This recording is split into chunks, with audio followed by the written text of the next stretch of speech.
बिस्मिल्लाहिर्रहमानिर्रहीम। अस्सलाम वालेकुम स्टूडेंट्स। हमारा अगला लेक्चर है गैसियस एक्सचेंज में रेस्पिरेटरी डिसऑर्डर्स। असल में जो सांस लेने का अमल होता है सम टाइम ये होता है कि उसके अंदर बहुत सारी प्रॉब्लम्स भी पैदा हो जाती हैं।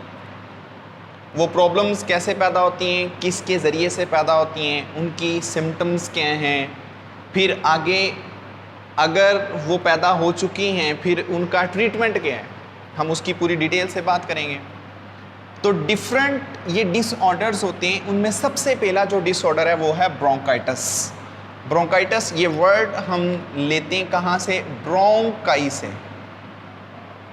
हमने बात की थी लंग्स में ब्रोंकाई होते हैं, दो ब्रोंकाई होते हैं, एक राइट साइड पर जा रहा होता है, एक लेफ्ट साइड पर जा रहा होता है। वो ब्रोंकाई फिर आगे ब्रोंक्यूल्स में चेंज हो जाते हैं, ये उसकी प्रॉब्लम है। ब्रोंकाइटिस में क्या होता है? The inflammation of lining of your bronchioles. आप ब्रोंक्यूल्स की बात कर लें या आप ब्रोंकाई की बात कर लें।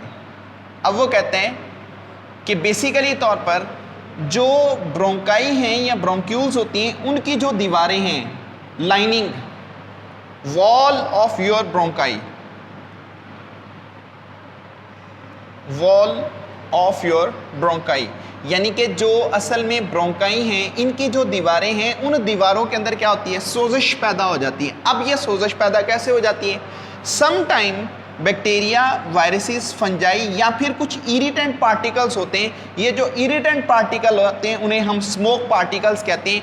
ये स्मोक पार्टिकल या ये वाले बाकी जितने भी एजेंट्स होते हैं, जब ये नीचे जाते हैं किसके अंदर? ब्रोंकाई के पास जाते हैं, तो ये ब्रोंकाई के सेल के साथ क्या करते हैं?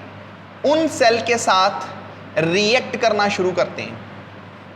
जब उन सेल्स के साथ ये रिएक्ट करना शुरू करते हैं तो बदले में जो ब्रोंकाई के सेल हैं उनसे छुटकारा हासिल करने के लिए म्यूकस बनाना शुरू कर देते हैं। अब फिर क्या होता है?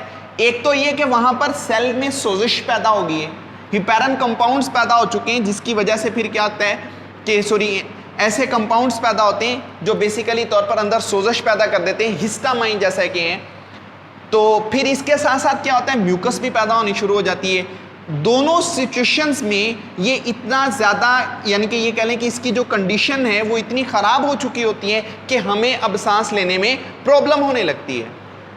अब इस ब्रोंकाइटिस, इसके काजेज कौन कौन से हैं? Bacteria, viruses, fungi, smoke particles, ये इसके काजेज होते हैं। सिम्टम्स की बात कर लें तो शॉर्टनेस ऑफ ब्रीथ होना शुरू हो जाती है, माइल्ड फीवर होते हैं, इसके बाद विजिंग होती है, यानी कि विजिंग से मुराद विस्लिंग होनी शुरू हो जाती है। ज़्यादातर रात के वक्त होती है जब हम सोने की कोशिश करते हैं, तो उस दौरान बेसिकली होता ही है ये खरखराहट सी जो आती है, एक साउंड क्रिएट होता है कि अंदर तो म्यूकस होती है, फिर इसके बाद नीचे से जब हवा ऊपर आती है वो म्यूकस के साथ टकराती है तो म्यूकस वाइब्रेट करता है, उसकी वजह से एक साउंड क्रिएट होता है।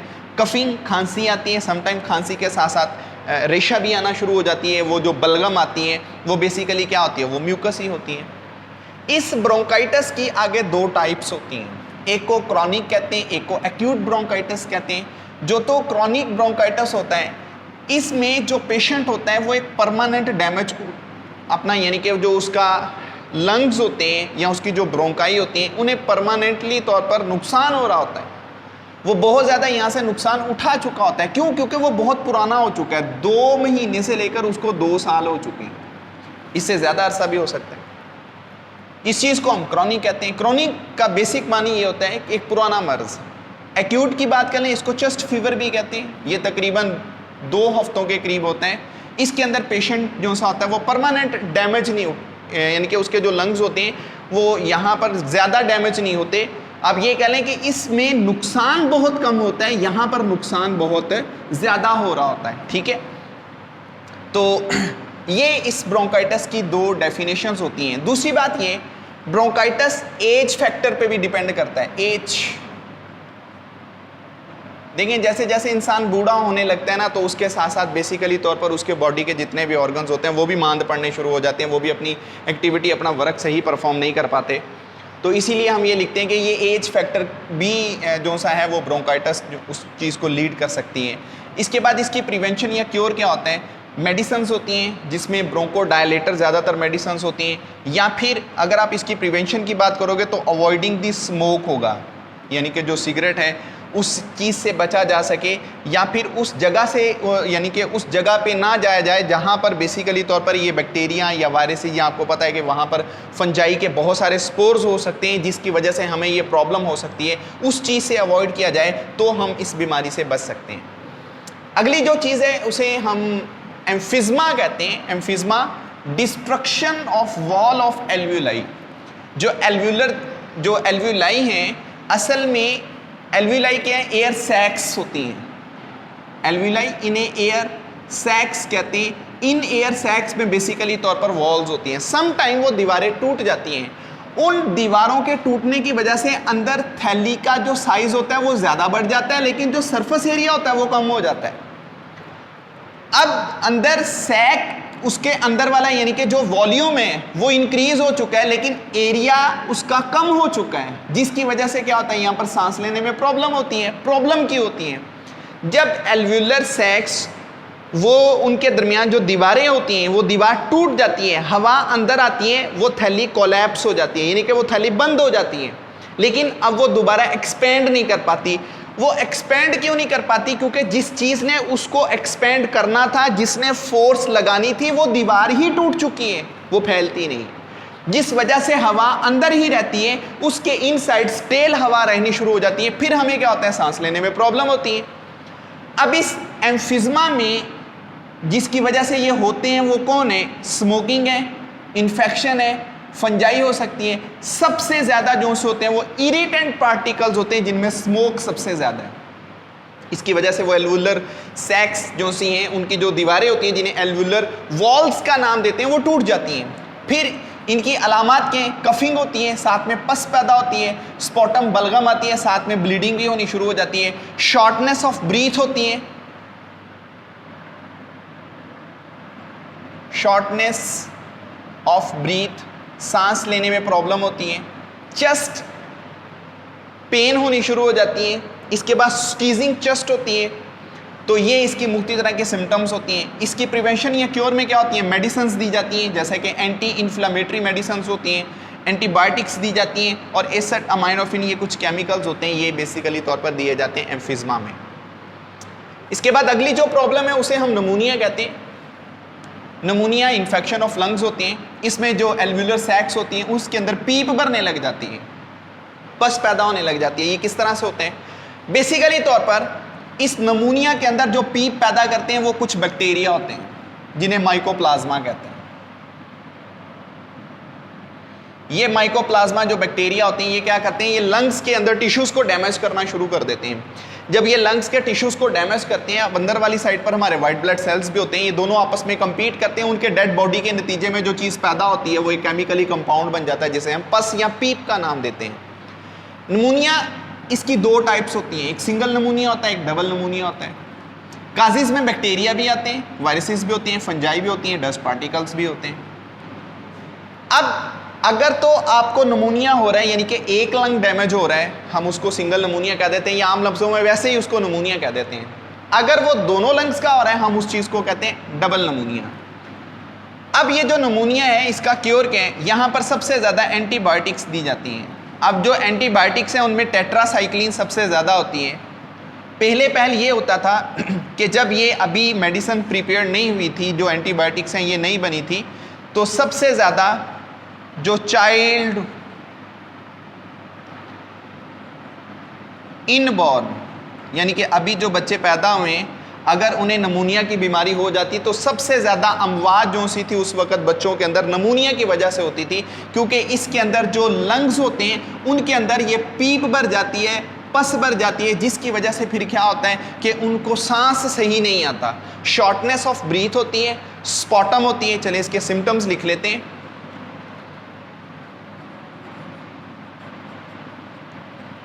सिम्टम्स में क्या होता है? शॉर्टनेस ऑफ ब्रीथ, सांस लेने में प्रॉब्लम होती है, स्पॉटम होती है, बलगम निकलना शुरू हो जाती है, साथ में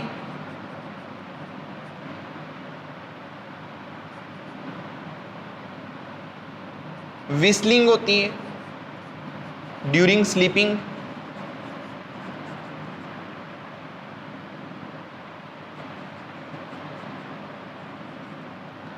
चेस्ट टाइटनेस होती है,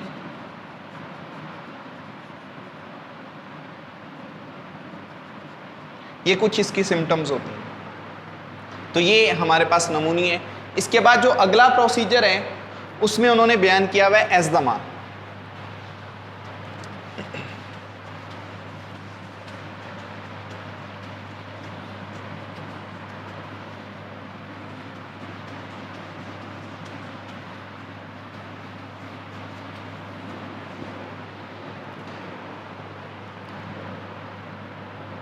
फोर्थ हमारे पास डिसऑर्डर है एस्दमा।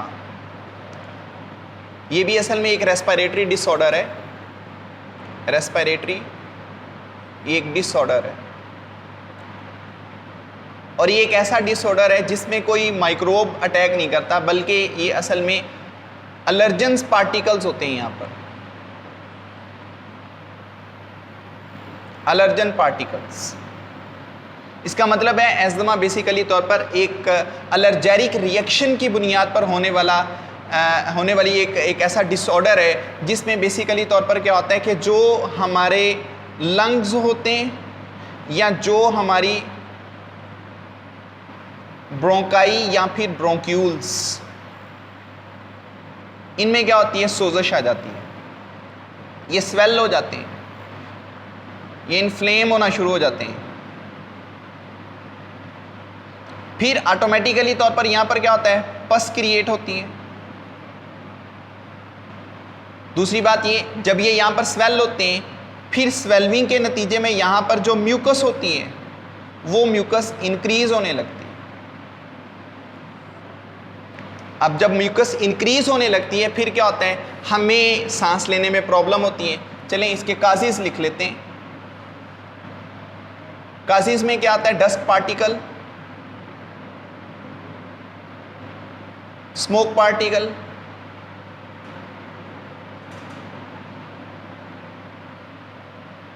परफ्यूम पार्टिकल,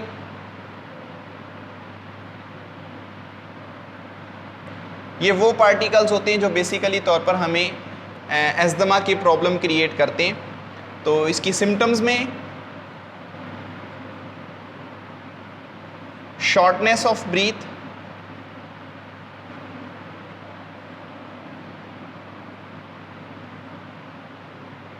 इसके बाद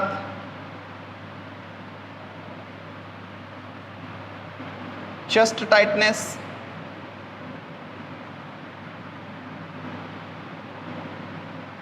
इसके बाद विजिंग, फीवर एंड चिल, और इसके बाद है स्पॉटम।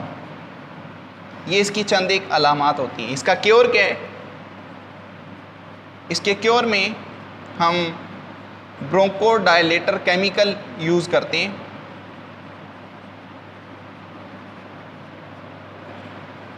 ये केमिकल बेसिकली तौर पर एक इनहेलर में दिया जाता है।